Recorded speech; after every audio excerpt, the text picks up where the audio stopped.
like this all the time? Hey, you just said that to the whole crowd. All right. Hey, we're live. Hey, welcome everyone. It's Friday, and Alan and I have about 30 minutes of inane banter before we start the show, and he knew that it was 10 seconds before we were.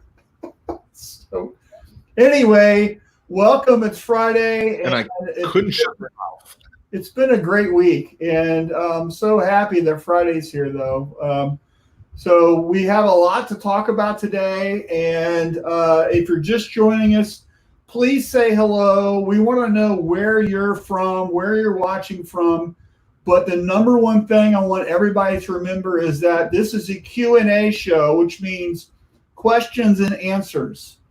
So it doesn't mean Alan and Marshall pontificating for an hour, right? Which we could do, but we don't need to. Oh, we can easily do that. So it's about questions, and we want to help you.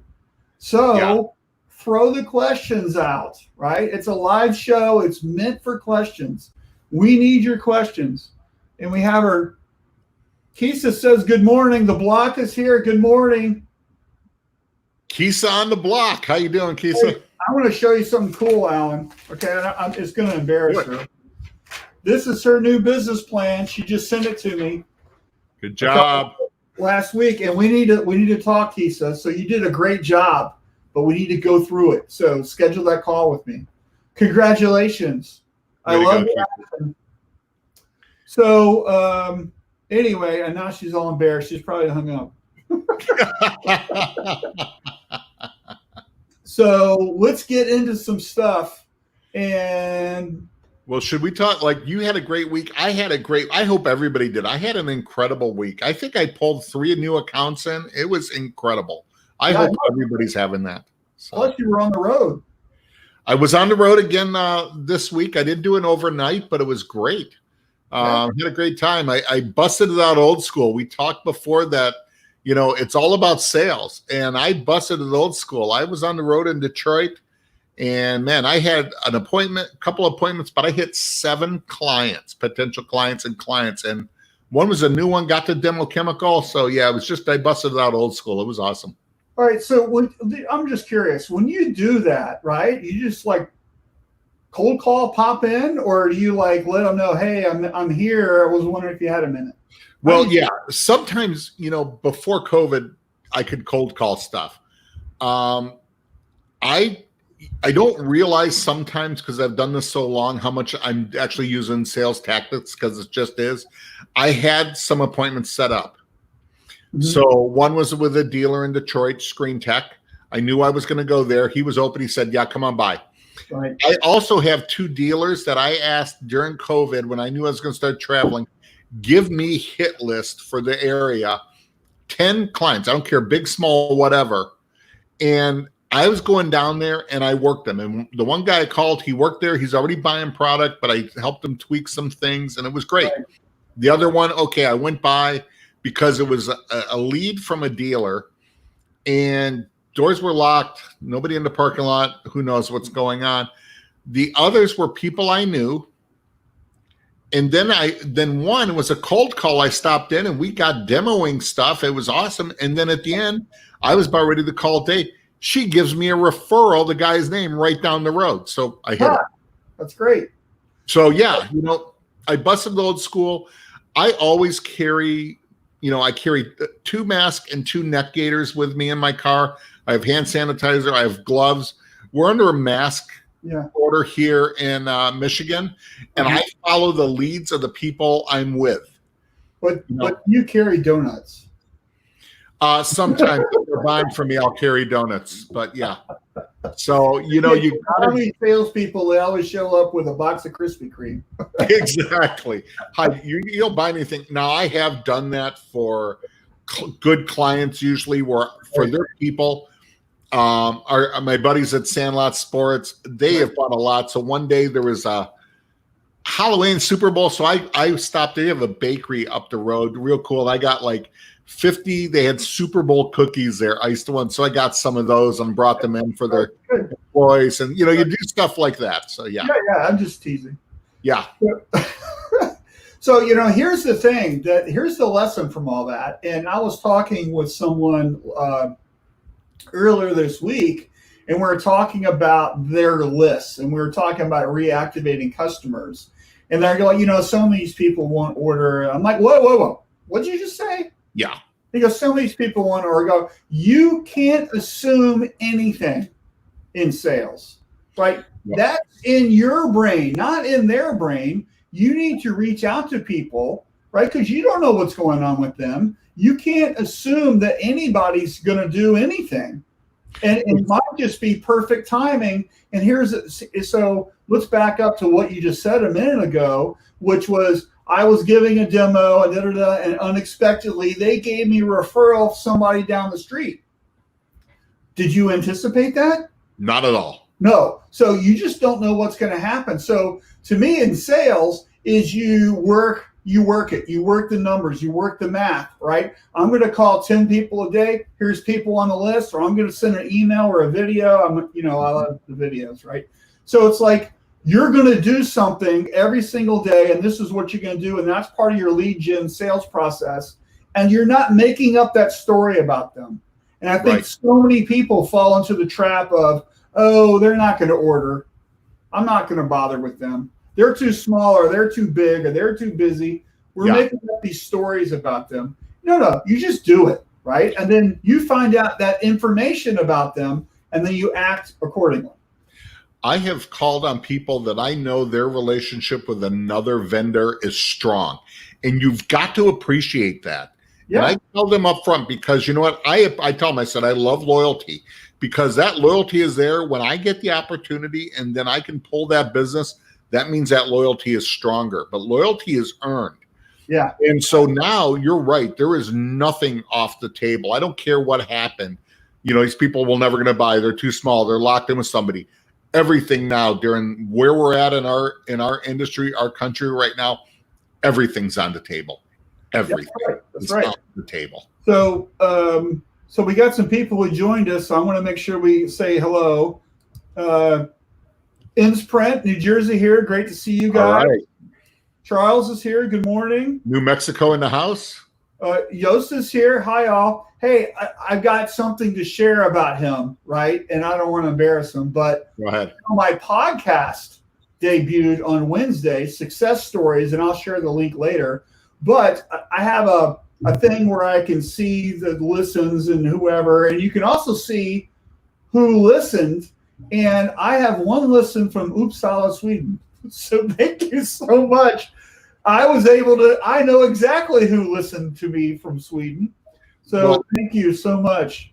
Well, Gustav owns the market in Uppsala, Sweden, I think. Man. And is it me, or does his picture, is he like the Chuck Norris of Sweden? I know. He looks like a badass. Right. It's like, hey, Jinx, you owe me a Coke. Right. Yeah. So Richard's here. Orlando, good morning. All right. Your boss is watching, so watch what you say. Well, I told him about just already hitting it old school, so yeah. Travis is here. Good morning. Hey, Greg's here. Greg, actually, Greg was not on that list I was talking about that I went there. That was 2 weeks ago. But I had a great visit with Greg Kitson and his staff in seeing him. So, yeah, he was part of that Fort Wayne, Indiana trip. Watching from YouTube. Woo. Gotta love it. Keith's here. Shane's here. Good morning. Charles, the new podcast is great. Glad to see you back at it. Ron's here. Good morning, Ron. Hey, it's a good day. It's always a good day with Ron. It's a good day anyways. Lance is here. Hello from Buffalo. I'm assuming that's Buffalo, New York, not Buffalo, Delaware. Dave Eggers is here. Good morning. Morning, Dave. So let's get into some stuff real quick. Let's do it.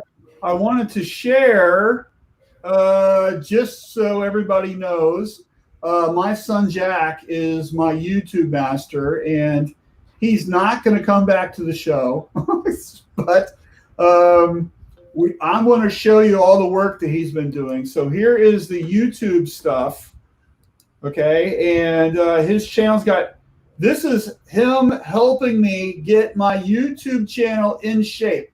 So I like to create content, as everybody knows. And the reason I'm showing this is because I'm starting at 0 with YouTube, just like you might, right? So, on other social media channels, I got 5,000-6,000 people follow me. On YouTube, I'm up to 76 right now. And this is all from listening to my 16-year-old kid and doing what he tells me to do. And what's really cool is I was getting 3 or 4 views, now look, 53, 46. I'm doing what he's telling me to do with bright colors, less words, that kind of stuff. And here's a cool thing I did is I made a video. Thanks for connecting with me on LinkedIn. I made a welcoming video where if you connect with me on LinkedIn, I'll send you this video and just me talking about something, right? And I'm sharing that when I connect with new people on LinkedIn, and it goes to my YouTube channel, right? So you can see in last week, I've got 23 people I've connected with on LinkedIn, and they all watched the video, right? And then I'm also doing something with my book, right? I just started that, and this is a part of my drip marketing. So I've got 2 things that I've released on my drip marketing. This one was last week. This one was like a day ago. And so I've got more people watching, and I think it's really great. And this is all using this app called vidIQ. So if you're doing something with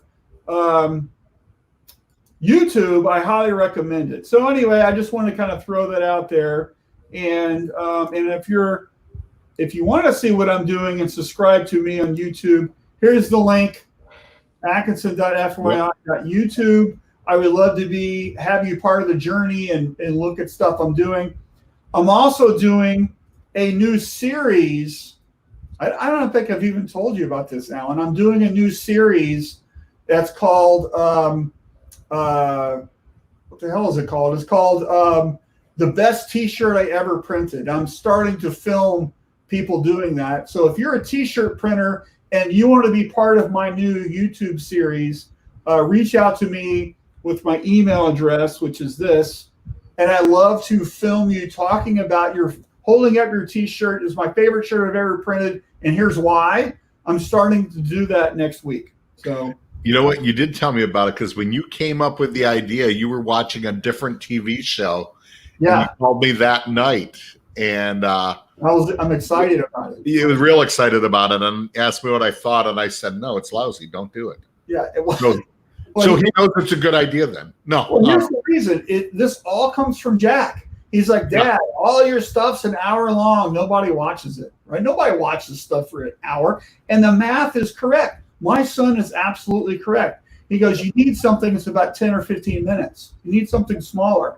So this is the answer to that. It's like a 10 or 15-minute video with me talking with a printer about their favorite shirt that they've ever printed. It was for their band, or when they finally learned to use discharge, or raised $1 million for cancer, or whatever. We're going to talk about the shirt, and then that's the whole show.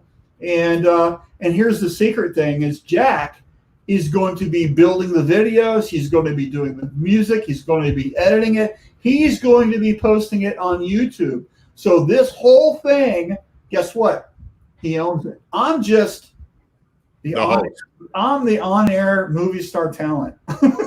So, that's great. Anyway, and I think on the best T-shirt, I think yeah, always got to have Peter on. He's always here. We love it. Thank you, Peter. I think on the best T-shirt ever, I think Marshall too. We always want to see the Andy Anderson prints and stuff like that, and the Coma Boot print, which we talked about in history, which is iconic. The Rocket Man shirt, which was iconic in our era. Yeah, right. But I think some of the people out there, the best shirt ever is that first time you got, here is a white, simple white on black, which I think is a great on there. And it just looks killer. That can be the best shirt. Yeah, because that's something I noticed. Yeah, when they finally figured out what screen tension's all about. Exactly. Peter would say, when they finally figured out what the right equipment is, there you go. Yeah. Yeah. Right. So, all right. So let's get into some of our talking points.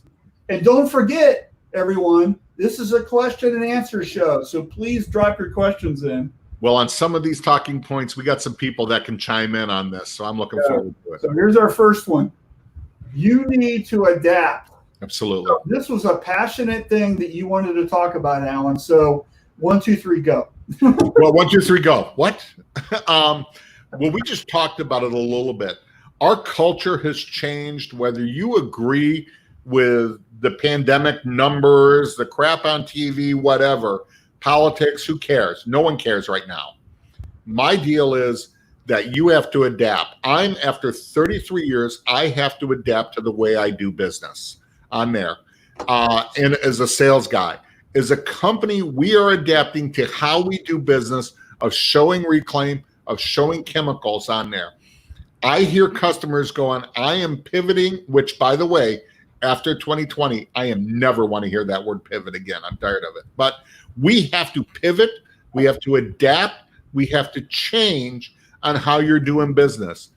I am seeing some great things out there from people. Some people looking at different marketing ideas, different industries, and just going for it. There's no waiting. We talked about it as our topic last week. No waiting. Right. You have to go out there and do it. And then I see some people going, when things get back to normal, there is no normal. Yep. It's new. You've got to change on how you're doing business. Manufacturers are going, what are we doing with our marketing budget? Trade shows are going, what are we going to do? You have to change, and everybody's looking at it. If you don't change and you're sitting there waiting, we're going to miss you because you will be gone. Yeah, right. I hate to be that dogmatic, but you will be gone. Ron just used better pivot than divot. Absolutely. Oh man, that is awesome. We're printing that on a shirt. Someone print that on there, the best shirt ever. Yeah, absolutely. With Alan's Magic White. There you go. Don't tell my boss who's watching that I'm making my own ink. My Magic White is, I don't care what ink you're using, you just got to have the right fundamentals. Right. Improvise, adapt, overcome. Absolutely. Where did you hear that from, Gosta?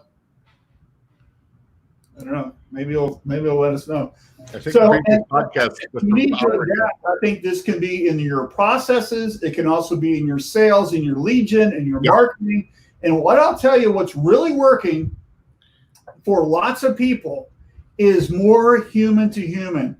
Absolutely. Okay? It isn't an email, right? It's a video, right? And let me tell you, I create I don't know, between 4 and 5 and 20 something little short 2-minute videos a day that get sent out about all kinds of stuff.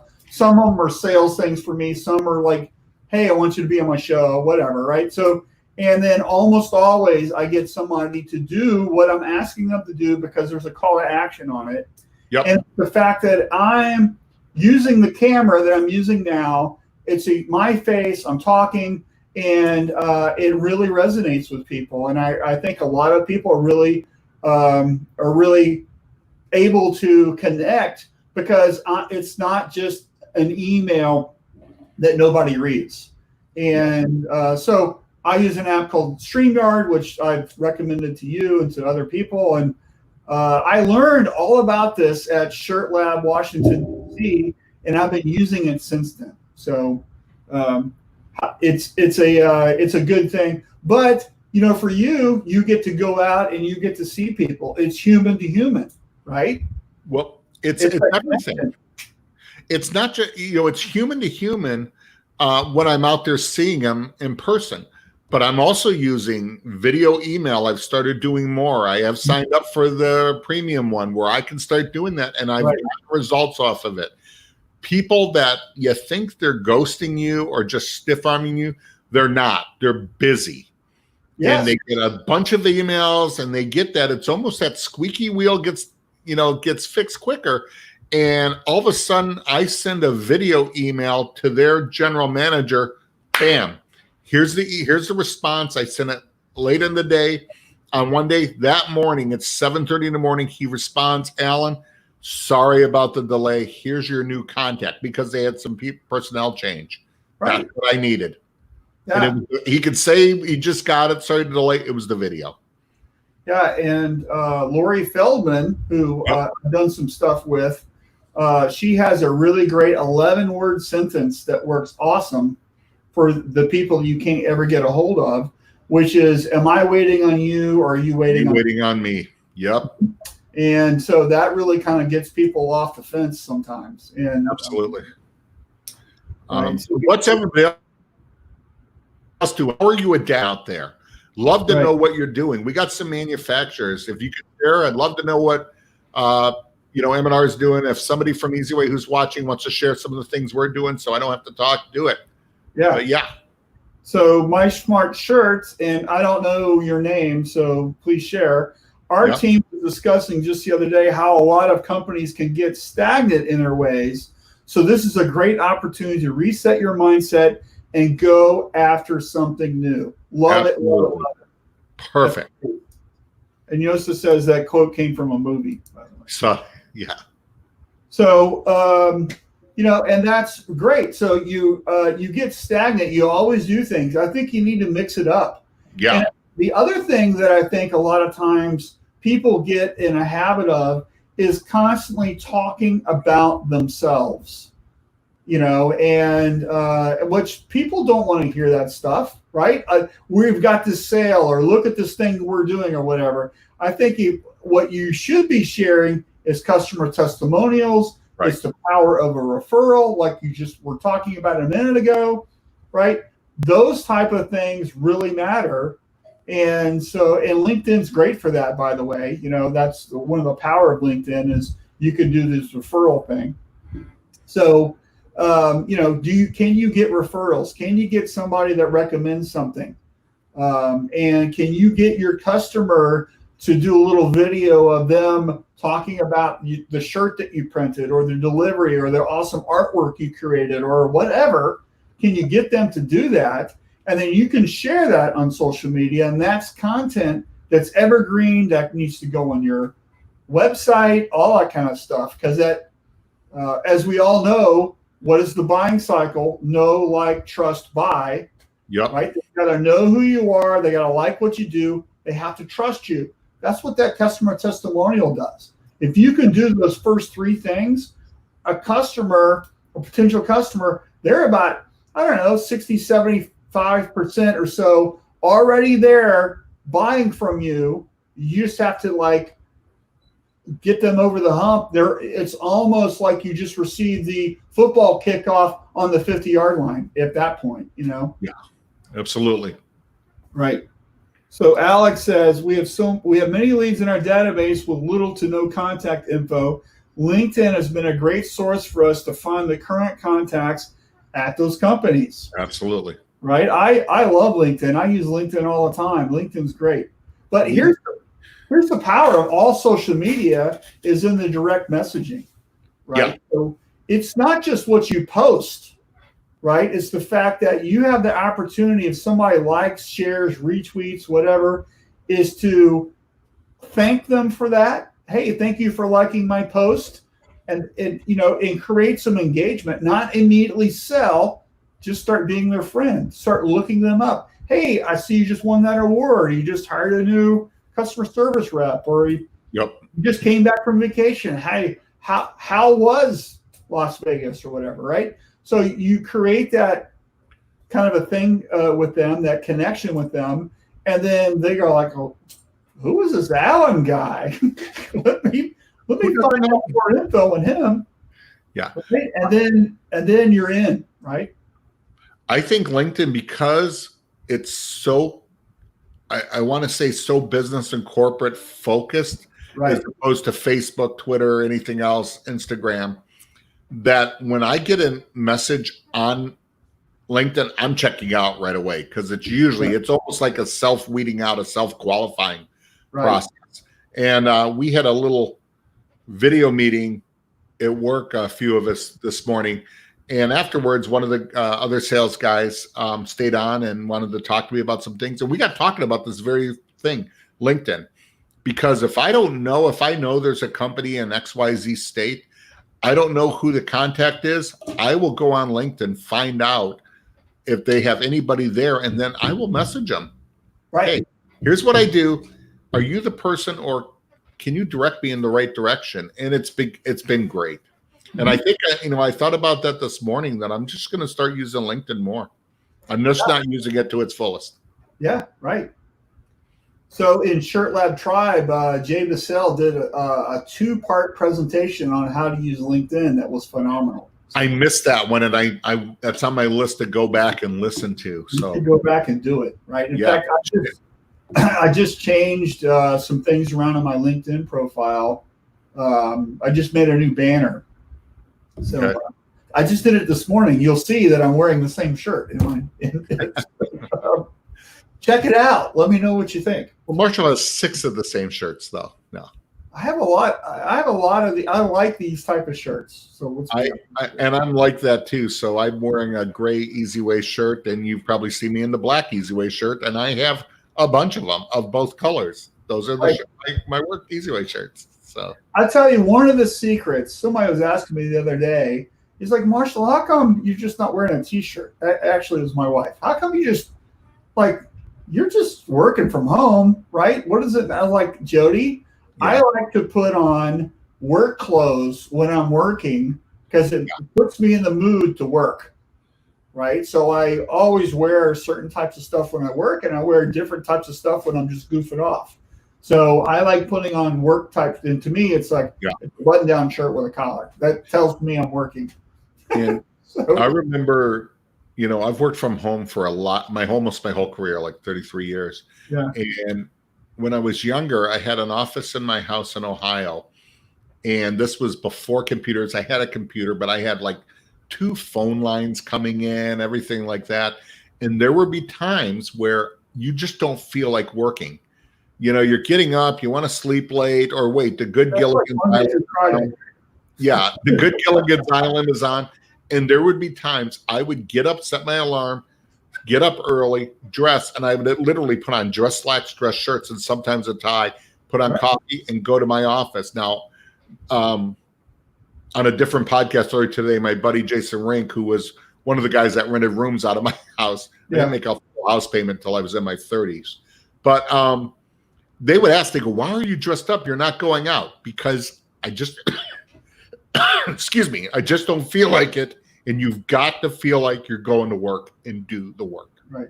Hey, if you're going to start coughing, put your mask on so you don't get the COVID. My computer speaker has a mask on, so that's why you can't see it. Okay. So, hey, let's get to the next topic. You ready? Let's go. Voice of the customer. What does this mean? I know what it means, but maybe not everybody knows. So what are we talking about here, Alan? Well, I think voice of the customer, and if you guys ever saw the movie called White Men Can't Jump with Wesley Snipes and Woody Harrelson, they're talking about, remember that Jimi Hendrix? Oh, I hear Jimmy. I listen to Jimmy. Yeah, you listen to him or you hear him, but you're not listening to him. Not everybody can listen to Jimmy. They're talking about Jimi Hendrix, the artist. And sometimes I think your clients are talking, my customers are talking, and I'm listening, but I'm not hearing them. Right. And you've got to listen to what they're saying. You've got to hear what they're saying. If you ask the right questions, they'll tell you what they need. Yeah. And we've got to listen to the customer, and you've got to adapt. This is so important, especially in this industry. And I'll tell you, if you're in any of the groups, right, any of the groups, you will know that there are some companies in this industry, I'm not naming anybody, who are tone deaf to their customers. They don't listen to their customers. They just do what they want. They just shove stuff out and they're not listening to stuff. And then people just rail on them all the time, and they're ambivalent to it. And I think it causes a big problem for them.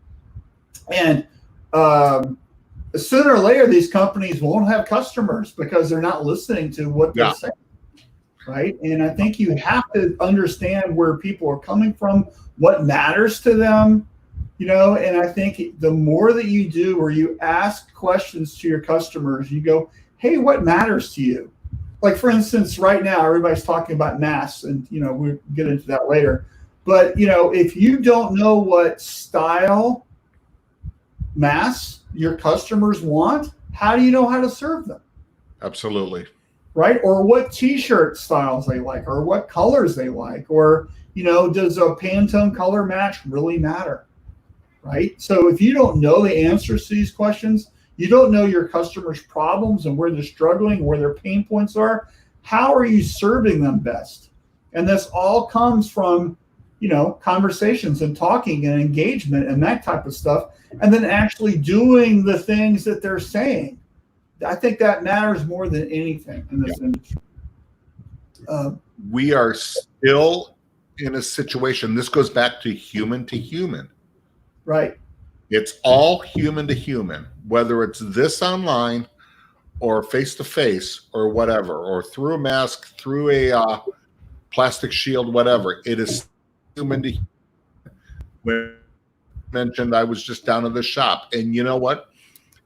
When you have people that have underlying issues, or you don't know what their underlying medical issues, no one knows. I'm going to call Greg Kitson out right now, because I have known Greg for years, and Rob Mind's Eye for years. When we went in, they are set up. We didn't go into their office or into the plant. We went into the conference room, and he has plastic shields up on the conference room table we can talk to. So when they can show shirts, they're just sliding them back and forth. They are listening to the voice of the customer without actually asking them, what is your fear factor? Where are you at? What's going on? And everything. And I think that is great. He has listened to what's going on out there. He has heard it. He is making the changes on how he's doing business and being ready for it. Right. And I thought that was awesome. We have some comments. Richard says, you've seen, but you haven't observed. Perfect. Sherlock Holmes by Arthur Conan Doyle. And that's a great comment there, Richard. And then Peter says, it's not listening if all you do is waiting for the customer to stop talking so you can say what's important to you. That's exactly. I wish you would shut up so I can tell you what you mean. Yeah. That's great advice. And that's kind of all goes into active listening. Yeah. We've got 2 ears, 1 mouth, which is more important, right?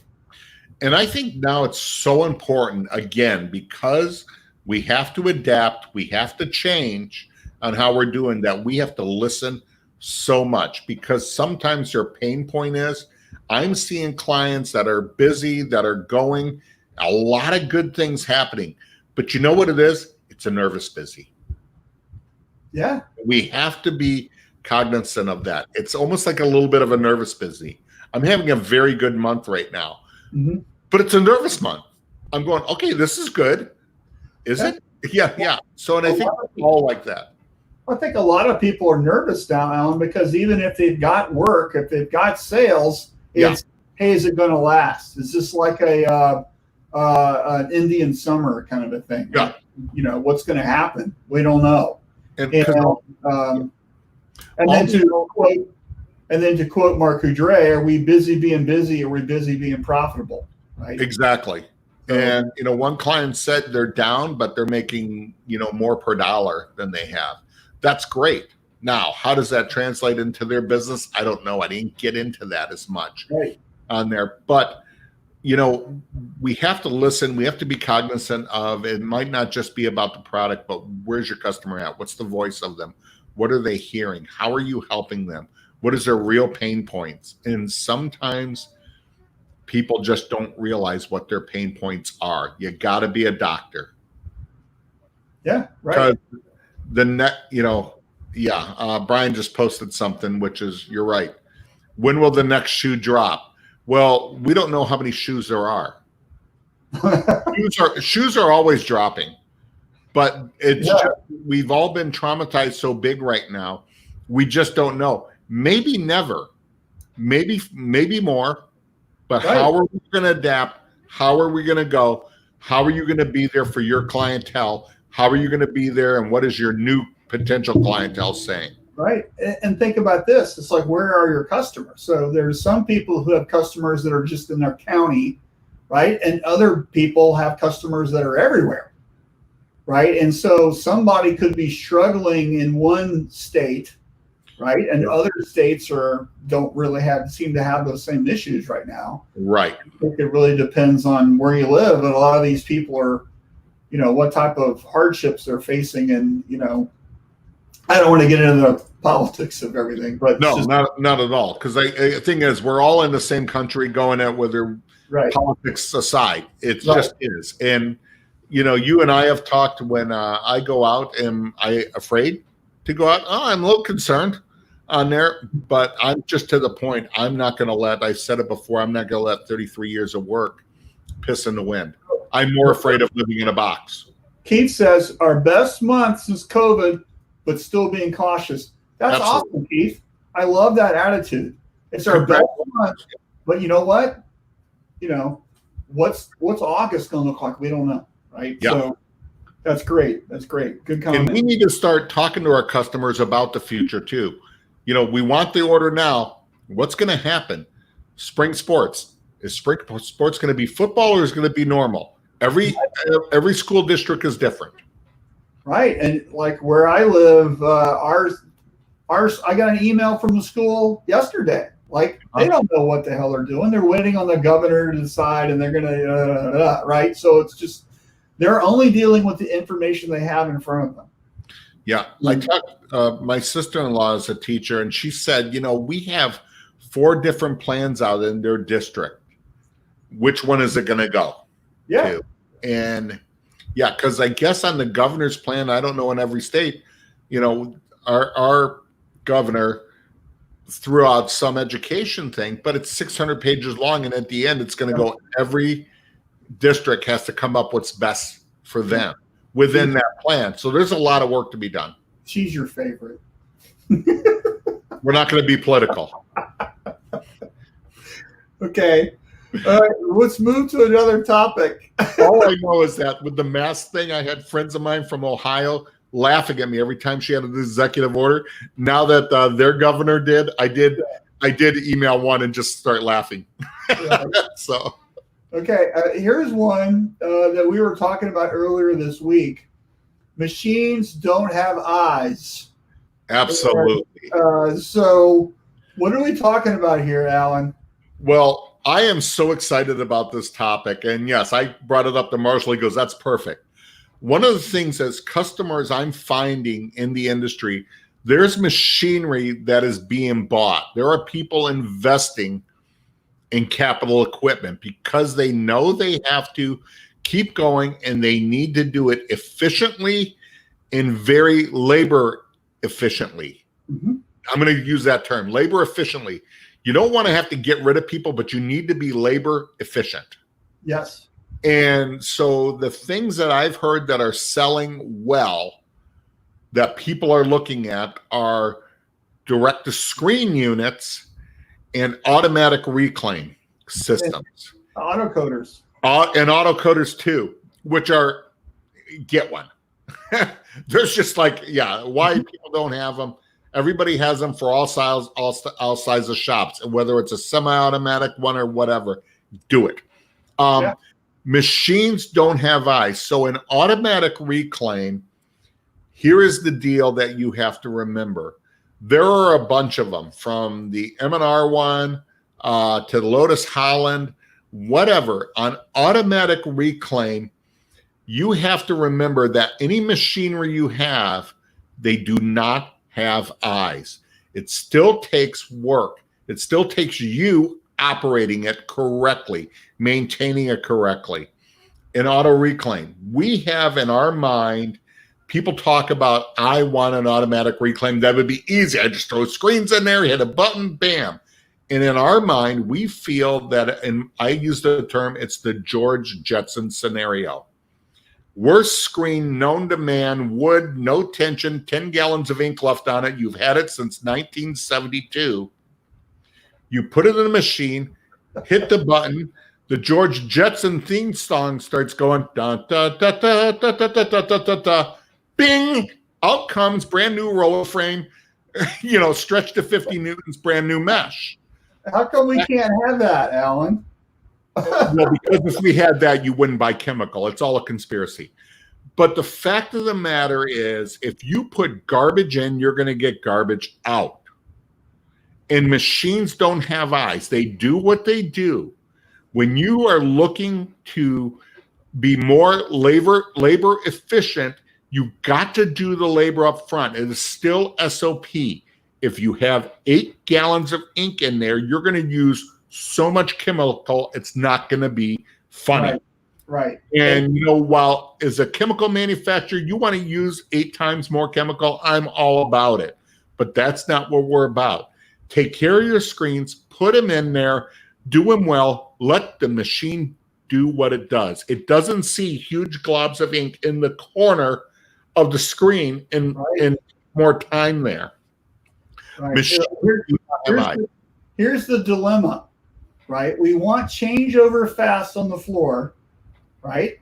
Yep. So who is carting the ink off? Is that the press crew or is that the screen room crew? And so what happens is it's a finger pointing battle. And when we're trying to get more work finished every day, right, what's going to happen is you're going to have the press crew not clean their screens properly because I got to get that job up and down. Yeah. So what we have to do as leaders is we have to solve the problem. And maybe when we're busy, we have a temp worker or we have somebody and their job is to card the ink back into the buckets if it's plastisol and then get it prepped and ready and then move to the screen room. So when it gets to the screen room, it's already ready to go. The ink is off, the tape is pulled. All you got to do is put it into the machine or, you know, into your dip tank or whatever you're doing, and it's ready to go. And you have that process outlined. This is all about continuous improvement. This is looking at the solution to the problem, not pointing fingers about how come, you know, Billy didn't card the stuff off and then jumping them, right? And so, which is an easy thing to do, right? As a production manager, it's about solving this problem and understanding what, you know, we don't want to transfer the mess from one group to another group. And then, well, how come you can't get screens done? Well, it's because the production crew is a bunch of slobs.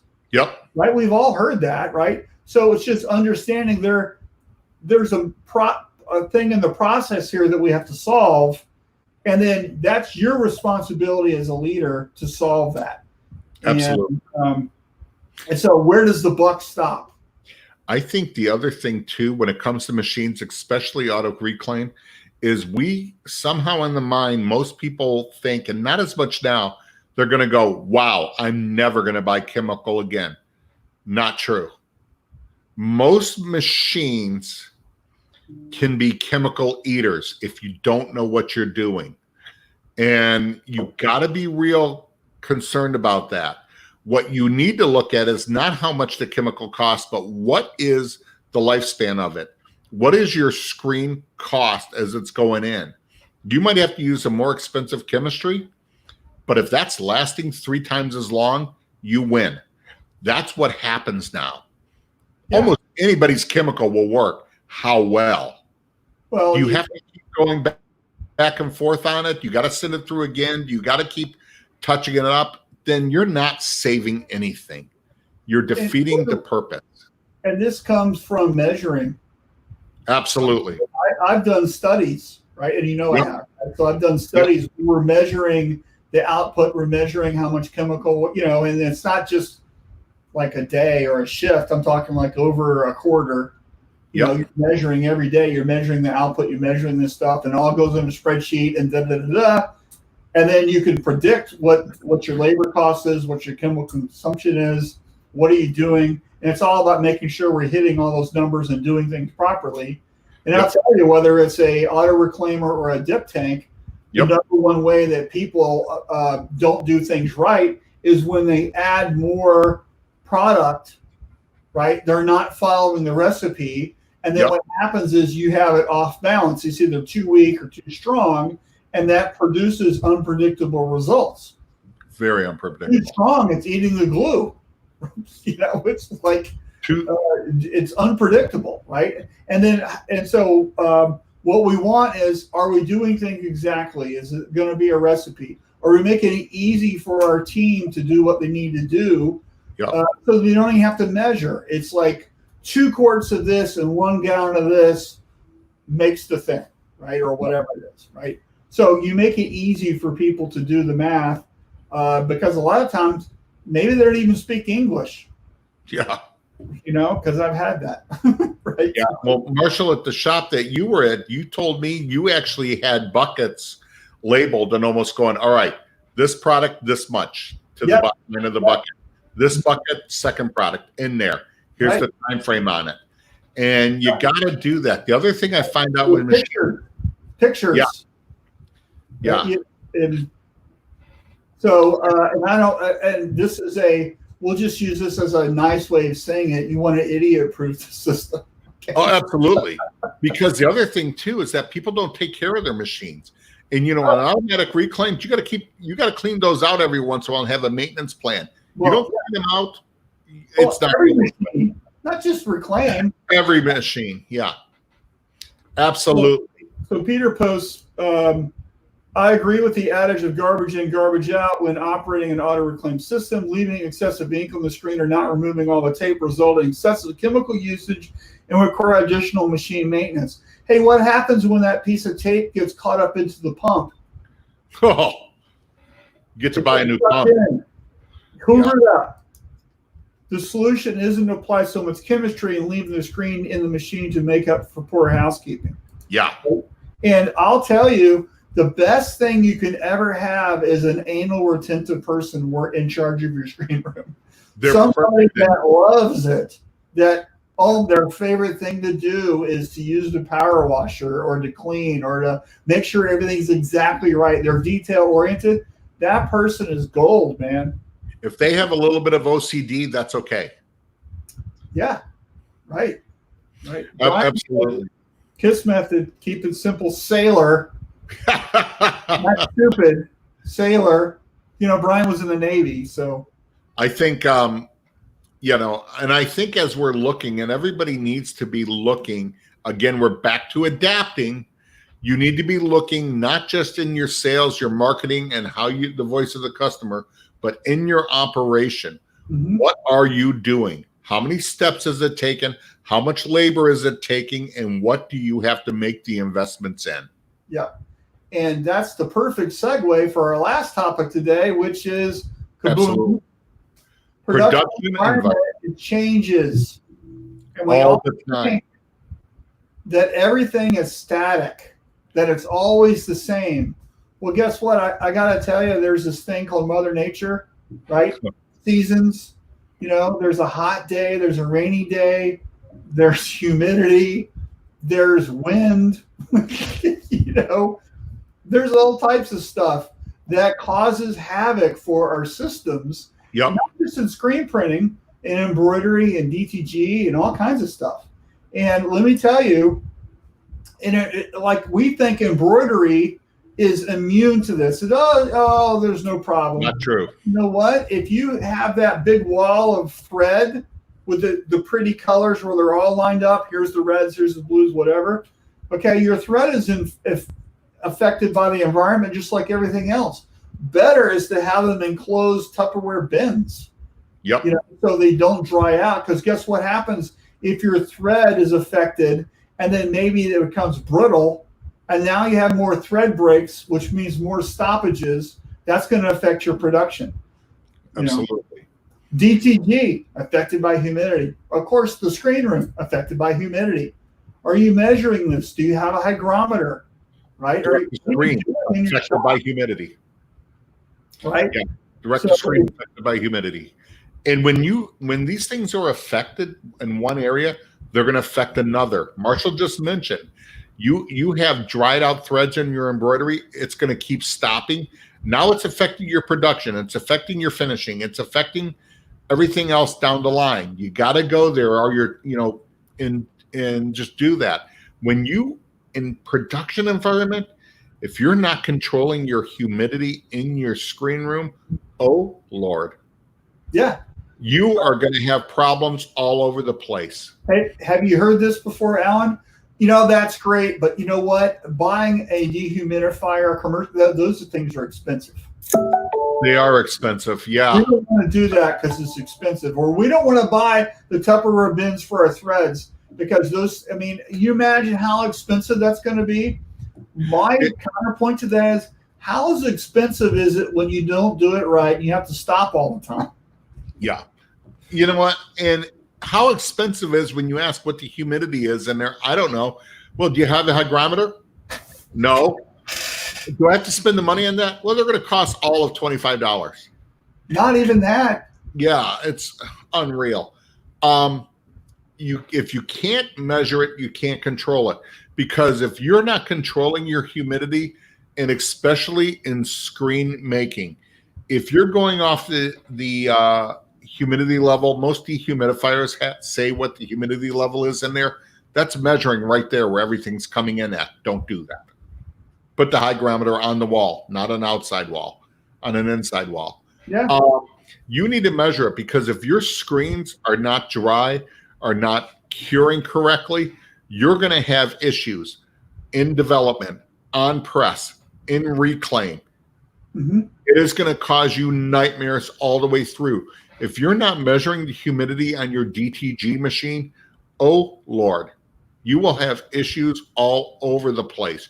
Yeah. You might be replacing print heads. You might be doing power cleanses all the time. You're wasting ink.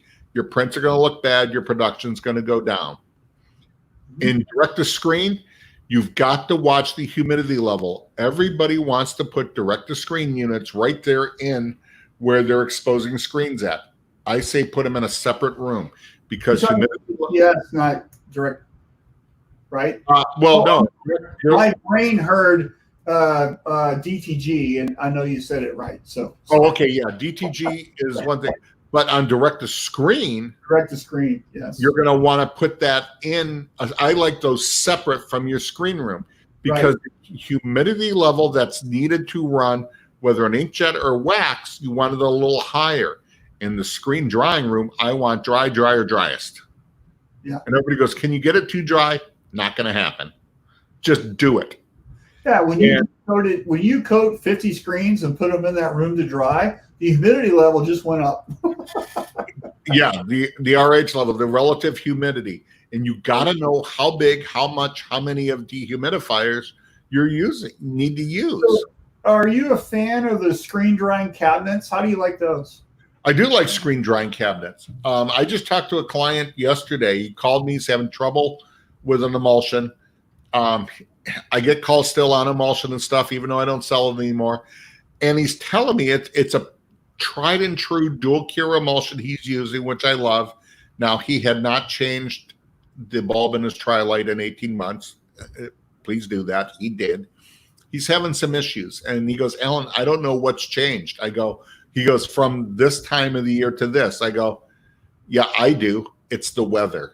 And when I started explaining everything, he goes, oh, wow. Yeah. That just made sense. You know, it goes back to the quote, our friend Greg Kitson, he just didn't know what he didn't know. Mm-hmm. And, it's okay to say you don't know it. Exactly. And when you get into the difference in a pure photopolymer and a dual cures are great because they're going to hold better resolution, better latitude. But if your screen is not dry all the way through, and he was going, no, I felt it. It felt dry. Well, I'm going to steal the quote I used from our friend Richard Greaves. It's dry like a tomato. Tomatoes are dry until you cut into them. You have molecules in a dual cure, and a dual cure is a emulsion you add a sensitizer to, or a diazo into it, and it is not dry all the way through. There are water molecules in there. It will prevent the sensitizer from cross-linking, and you will have a soft spot that will break down on press, cause pinholes, or worse, lock up in reclaiming. Yeah. And in manual reclaiming, it might need a little bit more pressure. And automatic reclaiming, now we're back to machines don't have eyes. Right. So environment is everything. What are you changing in your environment? Has everybody changed on that? Do they adapt to that? And I want to know what you're doing. So on drying cabinets, that was the question, and I blew it. Drying cabinets are great, but you got to remember they pull air from the environment around them. So if it's moisture-laden air, you still have to do something with that. Right. So you got to check on that. And I know a lot of shops use box fans to help dry their screens.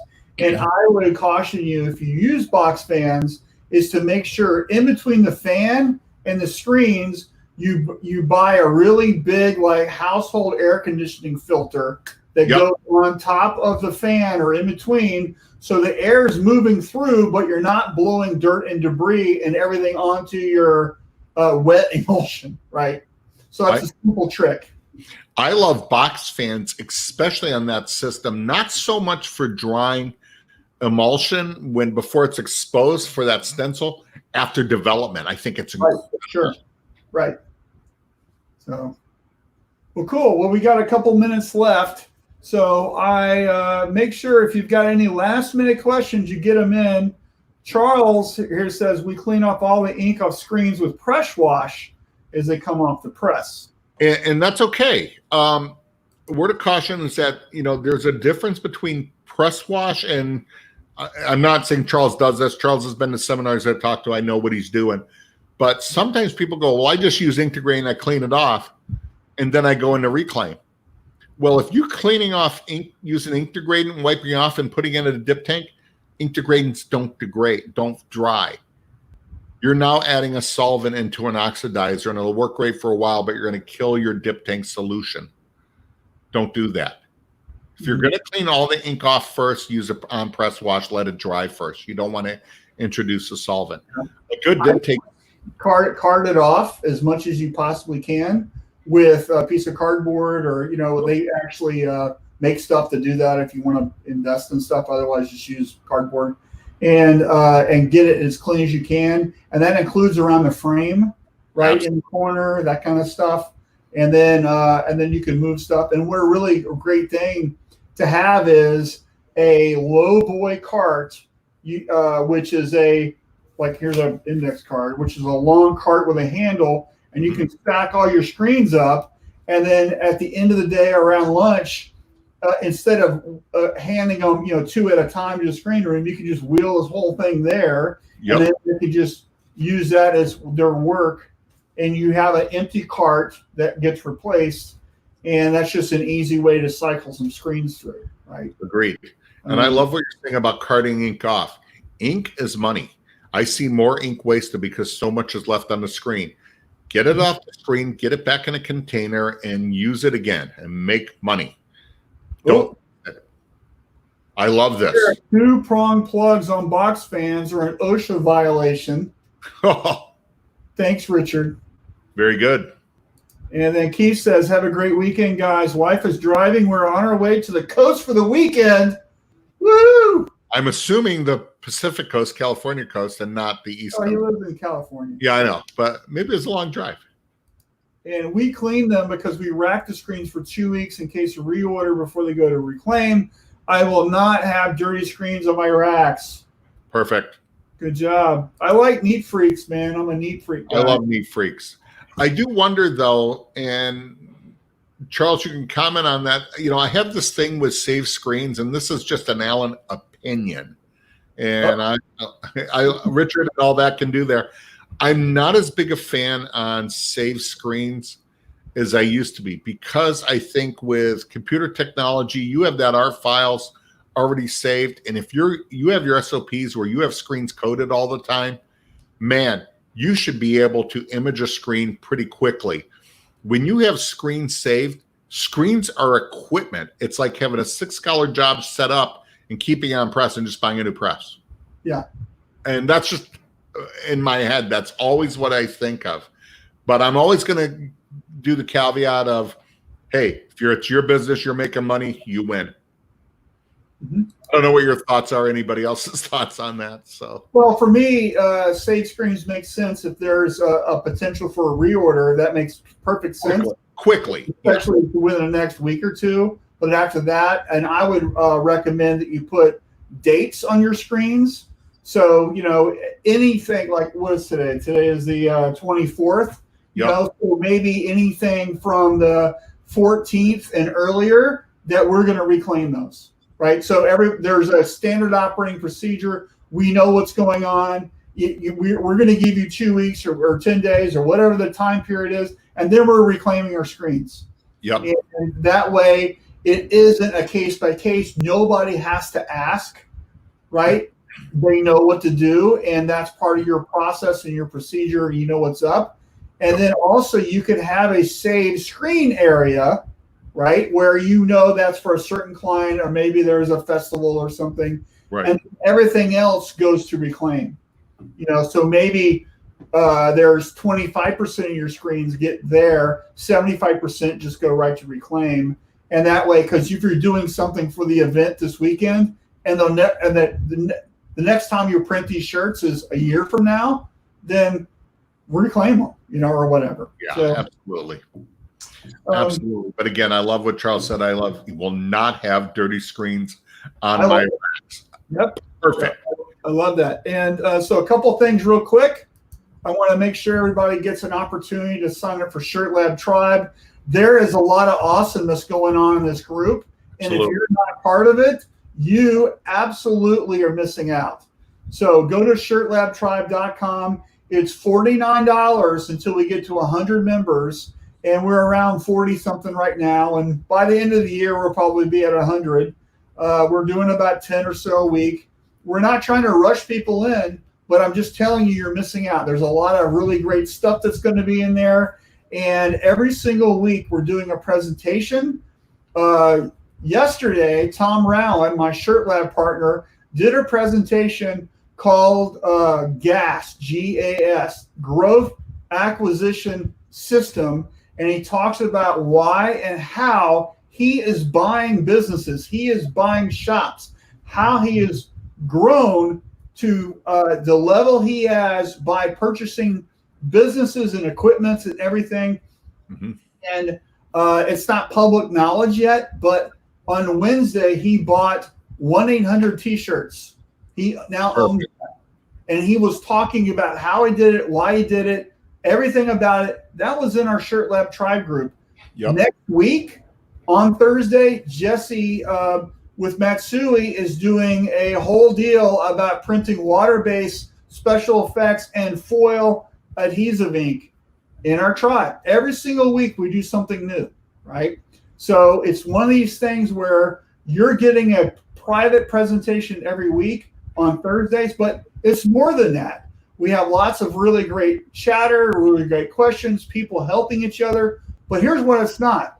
It isn't anything political. It isn't anything profane. It is anything to do with just nonsense.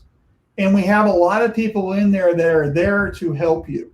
So it's a safe space for people who want to learn, and it's just a no BS professional place to be. So if you're tired of the Facebook malarkey, that's where you go, right? So get signed up, and I think you'll really appreciate it. So, and you've got a lot of cool things coming down the pike with Shirt Lab Tribe that we can't even talk about tonight, that I've been privileged to, and I am very excited about some of it.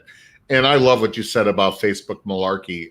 Nothing against Facebook groups, but I have seen people post, and I almost want to go, why are you doing this?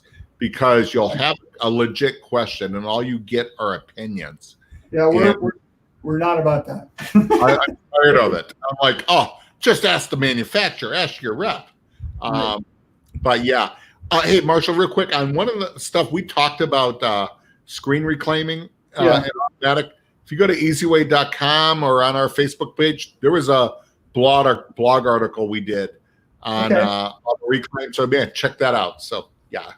Yeah, so Jack wants to know, by the way, he's Alabama's #1 fan. All right. Are past presentations archived? Yes, they are, Jack. And you can see them in the Facebook group. The other thing that Tom and I are building is we're building a we're using one of those educational learning platforms, and we're building out the architecture now. Everything we're doing is moving over there So it won't just only be on Facebook because Facebook's hard to navigate. So we're going to have a thing. We're building that out, and we're doing some really cool stuff over there. And once we get that to a point where we can release some stuff, we're going to let everybody in the floodgates there. Yep. And so it's going to be an easy way to navigate through things. And we've got a lot of really cool stuff coming. So you join. The reason it's $49 is because we're building the airplane while we're flying it, and you're a passenger on it, right? So that's the reason why there's a discount.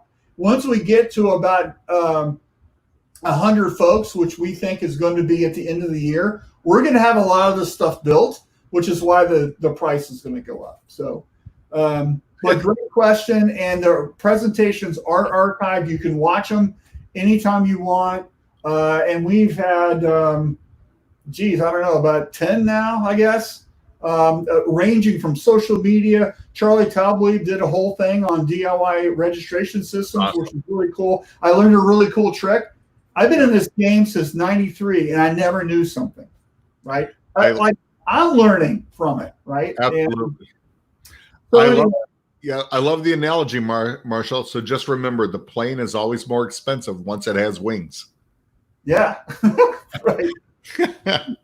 I love it. So here's Alan's email. If you want to reach him, he'll answer any question, I'm sure. Yeah, absolutely. And then here's mine. Happy to do it. So everyone have a great weekend, and we appreciate you, and thank you so much for hanging out with us. Marshall, real quick, success stories. You started a nude podcast. If you guys haven't listened to it, Success Stories. Thanks. It was awesome. I listened to it yesterday while driving. Great job. So yeah, well, thank you. So this is let me take a minute. So we've had 230, 40, 50 people listen since we debuted. So thank you so much if you listened. And this is my new podcast, and it's going to episodes will be out every Wednesday, the second and fourth Wednesdays of the month from now on. And I'm busy recording and doing stuff right now. And the next one is going to be on August the 12th. So that's the second Wednesday of August. And that's going to be with Shelby Craig with Rocket Shirts. And we're talking about websites, Facebook, and SEO. That's the whole episode is about that. And it's really great. I'm having lots of fun with it. And so if you haven't listened, please listen. It's I've applied to all of the major podcasts, iTunes and that stuff, and they have to accept you, and there's a process. And so you can't automatically get in. You have to actually publish first. So there's some delay and some things. But if you go to this link, successstories.buzzsprout.com, which is the software I'm using to publish Buzzsprout, and you can find the website there. And it's sponsored by the fine folks at S&S Activewear. It's also on their webpage. And so it's a really great thing. And S&S is awesome to work with. They're a major sponsor for Shirt Lab also. So I'm happy they're backing all the stuff I'm interested in. So anyway, thanks for reminding me, Alan. Oh, yeah, no problem. It was good. I really enjoyed it. Yeah, I'm going to send you a cookie. Well, I appreciate it. I've heard about your wife's cookies she makes. Yeah, she does a good job. She keeps me fat. So. Absolutely. So. All right. Well, hey, thank you, everyone. Have a great weekend, and we'll talk to you soon. Bye-bye. Have a great weekend.